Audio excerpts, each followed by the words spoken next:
Greetings, gods and goddesses in training. Welcome back to the channel. It is Uncle Makara, all relations. I'm a spiritual mentor, and I'm going to be answering some Q&A questions. Okay, these are from an app that I use to book clients, patients here. So I'm just going to go through the list of questions that are on there, and hopefully we can get some interesting responses, because these are all things that a lot of people struggle with from day to day, and I help people with certain issues, how to go from low to flow. So if you're going from a very low state to a flow state, I can help you out with that, because I've conquered my own depression and anxiety, and I am now very passionate about helping others go through that slump jump, in a sense, like how to get out of that dark night of the soul into much more of an aligned spirituality, something that really connects you towards your truth and oneness. Okay, so let's get started today. The first question is a question from somebody who is saying, I need to manage my stress related to work and anxiety. These are affecting my day-to-day life and making my physical health weaker. I've also had a recent trauma, which is even adding more to it. I'm currently on anti-anxiety meds, but I'm still unable to handle certain situations. Kindly suggest to me what I should do next. First of all, thank you for opening up about your problem so honestly. That helps me to help you. What you're experiencing, remember, is not a personal failure. It's like your nervous system is running a marathon without any water, okay? That's what it sounds like. It's like work stress plus anxiety plus a traumatic event. All right, that's overwhelm for anybody, not just you. Let me break down what's happening in a very simple way so that you can understand it. When your brain senses a threat, whether it's real or remembered, it hits a survival mode.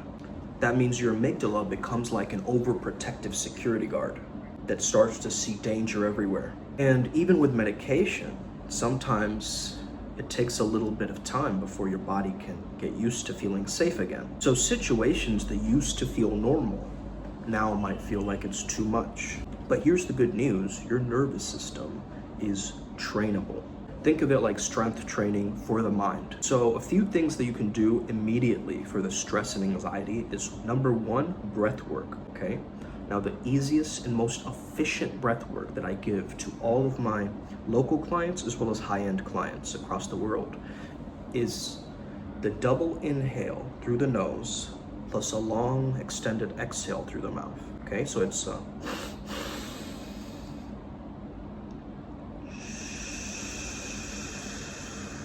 now the reason I do it with this sh noise, is because when you are a mother putting a baby to sleep, what do?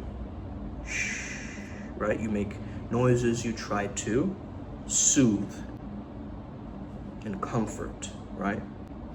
And you can also try havening, okay? Havening puts your mind at a delta waves, so it's very relaxing, because this is how your mother would give you a hug, or if someone's giving you a hug, you would do this, right? And so naturally you can do these self-soothing practices for yourself. The next thing you can try, which is very simple, is go on YouTube, go online, look up a video on EFT tapping for stress and anxiety, okay? EFT tapping will quickly release the emotions that are trapped and feel stuck in your body, okay? So it's good for processing emotional overwhelm. Next is you gotta do some micro recovery rituals, gentle stretching, slow walks, grounding your feet on the floor, journaling powerful shadow work questions. Yes, medication can support you, but you also need coping tools, right? Cognitive reframing, emotional regulation, and boundary setting can actually help you navigate stress more long-term, okay? But again, see if you can get in touch with somebody. If it's not me, somebody else, just so you can talk about your problems. Because if you hold it all inside you, it's gonna get worse, right? If you hold in your pain, your stress, your anxiety, it's not going anywhere, right? It's just going to your shadow, going to the back of your mind, going to your subconscious. So this is why you have to start to take care of yourself. This is why, it's very important to have a grounding practice and a self-care practice, okay? Now, if you need more further help with this, you can just reach out on Instagram and I'll help you out, okay? All right, so someone is saying, I'm an architecture 3-year student and have started procrastinating a lot in the past few months, knowing that I have an important submission ahead and still I can't get myself to work. I know the work I have to do is easy and still I can't get myself to work. I get distracted, sleepy, and lazy whenever I procrastinate. I feel guilty that when I have the time to work, I don't, okay? Got it. First thing you gotta understand about procrastination, you're not lazy, you're overloaded with stuff. Especially as an architecture student, your brain isn't avoiding work, it's avoiding the emotional weight that you attach to your work or your projects. So let me explain it to you in a way that nobody's ever told you. When you look at a project and think, this is important, what if I mess this up? Your brain automatically hits the freeze function, not because you can't do it, but because perfectionism plus overthinking plus overwhelm is going to create a paralysis. So that's why you're suddenly feeling this resistance before you do it, right? You get distracted, you feel sleepy, scrolling, maybe you're reorganizing your pencil box, whatever it is you're doing. Anything besides starting. Number 1, try the 5-minute rule. Just work for 5 minutes and extend the time as you start working, okay? So tell your brain, I'm not doing the whole submission, I'm just working for 5 minutes, right? And 5 minutes feels safe. 5 minutes is okay, it's doable, right? But once you start, your momentum will take over and you find yourself doing 10 minutes, 20 minutes, right? Because now you're the master of your own time. So you gotta procrastinate on your procrastination. The urge to procrastinate is a self-relief, right? It's a self-administered pain medication that you're doing. I don't want to feel this stress, therefore, I'm going to push it away. So starting is the real battle, okay?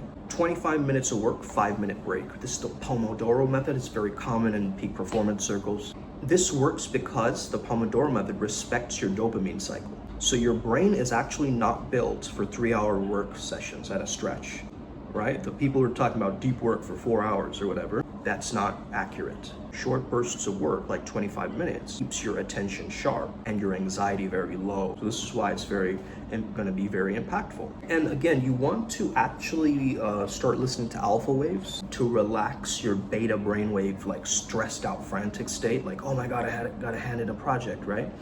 And start giving yourself false deadlines before the actual deadline, right? So your brain registers that, oh my goodness, something's coming up. So you kind of have to trick your brain. You know how you feel after procrastinating? That's a sign that you actually care, right? People who don't care don't feel any guilt. So you're not stuck, you're just using a wrong strategy for the season of your life. If you want, we can sit together and I'll create an entire productivity map for you so that you can crush it. Just know you're capable, dude. Right? Architecture student, you literally design worlds, yo, right? Now let's design a workflow that actually supports you. And also, and man, this is so important to get sunlight, to go outside, okay? So if you're spending all your days just sketching and doing these little doodles, you gotta get out. You gotta get outdoors into the fresh air, right? Is there any problems when we're just walking outside and we're feeling the sunlight on our skin, right? Sunlight is so key, man, for procrastination. It's actually so key. And a lot of people don't talk about this stuff. In fact, they'll watch more productivity videos. How not to procrastinate? You're still procrastinating, buddy, right? So that's the thing, just get to work, yo, you got this. All right, let's go to the 2 more, okay? Let's do 2 more. We're already going over time, but it's all good. All right, so number 3. For the past 6 months, I've been struggling with continuous feelings of grief and sadness. I often overthink and experience frequent anxiety and crying spells. My mind feels filled with intrusive thinking, and I have difficulty sleeping or interacting with others. There's also a constant fear that something bad might happen, which makes it hard to relax or focus. I'd like to know what kind of specialist I should consult and what possible treatment options could help me feel better. First of all, this is not you being weak. Your nervous system is waving a red flag saying, yo, I need support. So let me explain this to you in simple brain terms. When grief and chronic stress starts to pile up, the brain's alarm system, again, the amygdala, becomes hyperactive. So it starts predicting danger even if nothing bad is happening. So you gotta listen to some subliminals or sound therapy. I work a lot with sound therapy, right? So I'll give you sound therapy to help you reprogram your subconscious mind, right? Subliminals that deeply affect your subconscious mind, right? Stuff like this is really gonna help you. You gotta know what you're looking for. Not all the subliminals on YouTube are very, very hyper effective, Right? This is why I've spent a lot of my time collecting the ones that actually work and benefit me. So your mind isn't broken, it's exhausted, it's overloaded, and it's doing the best that it can to protect you. So have that gratitude for your nervous system already. Now, who you should consult: someone with a background in CBT, be trauma-informed therapy, ACT, acceptance and commitment therapy, and there's also something called grief counseling, okay? Grief counseling might actually be very helpful for you because it helps you process and let go, right? How to move on, how to let go. And if it gets really bad, then therapist, psychiatrist, sure. Try without medications first, okay? Try to solve it always. This is always the key method, right?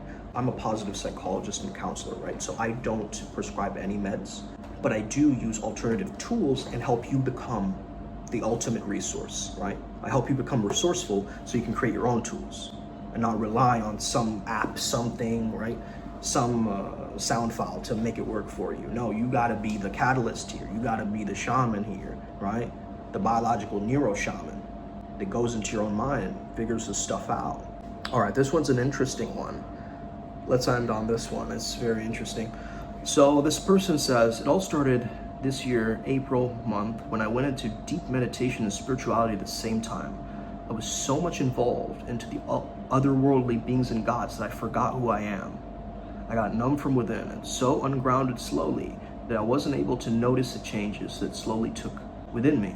I wasn't able to focus on anything. I was doing my job, but it was like physically present, but mentally absent. And the others were also as if affected by my changes. I can tell it was so divine and unrealistic, yet felt real. Could it just be my imagination or something called awakening? I'm so confused, but yes, I was able to sense the cosmic world sense of musk and sandalwood paste. I used to tell my parents, best friend, and grandparents, but none of them believed me except a few experts in spirituality. And I was even able to feel the gods speaking to me in dreams subconsciously, but everyone called me mad and a crazy person, even when I was able to feel divine beings deeply. I can't show proof. Okay, right, well, thank you for sharing something so vulnerable. So what you're describing, right, deep meditation, losing a sense of yourself, feeling ungrounded, sensing cosmic smells. So this could be clairalience, clarifaction, okay?